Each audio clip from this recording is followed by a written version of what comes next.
We're honored to have Ikram Mansori, the COO of VetsinTech, joining us today. So you come to the United States at 16 to San Francisco. What makes you want to be part of the U.S. military? So since I was a kid, I wanted to be a doctor in the Army. I didn't speak any English. I'm an immigrant from an African family, and I was put in ESL school. So at 17, I'm like, I have all the energy in the world. This is the right time. This is the best military in the world.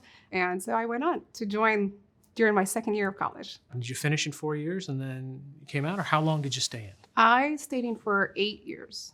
Why? The way we lead in the military is like, not only do we lead by example, but we care so deeply about the well-being of our soldiers. That connection that I had with them, I couldn't necessarily see myself letting go of that. So why didn't you go 12, 15, stay for 20? I was medically retired. What happened? I had a few deployments, and I've had some injuries that happened during combat. I've also lost a few of my buddies.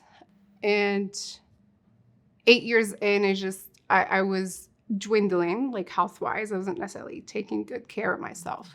So I ended up realizing that and made the decision to take care of myself. And that ended with a retirement. So when you decide to medically retire, you come back to the U.S., do you say, okay, I'm going to go get a job, or what was your next plan? My transition was that one day I was in uniform in the same shop. The next day I showed up as a civilian. That helped a lot with avoiding some issues that might have, come up if I didn't have such easy or planned transition. So what are some of the issues that do come up for your friends that don't have such easy transitions? Most veterans get out. 80% of them don't have any plans, end up unemployed, then take an additional 12 months to even figure out what to do next. And to give you context, like over 200,000 veterans exit the military every single year. Right. So 80% of those 200,000 don't have any plans, end up unemployed. So when they are unemployed, what are they going through? What are they living through?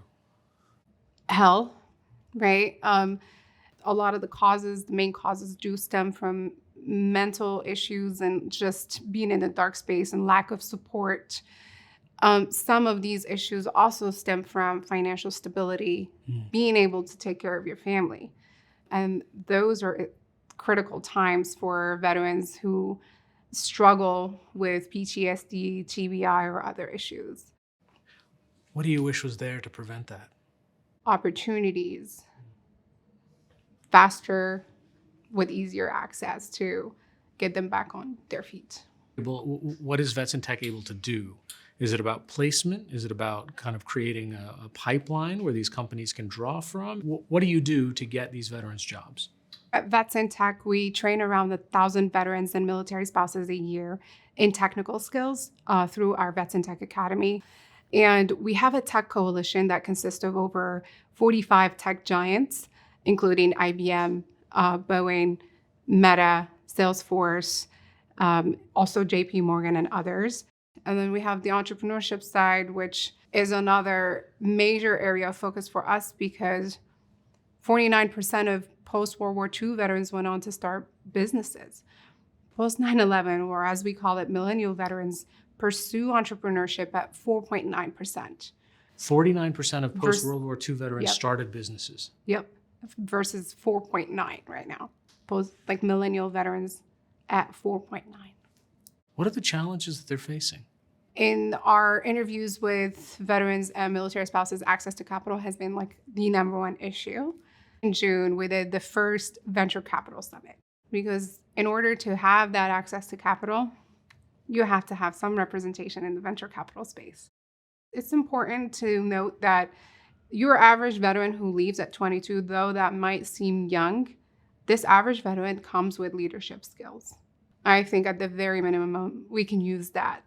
How do you make sure that veterans have or a better idea of their financial health, especially when they're coming out into a wide open world?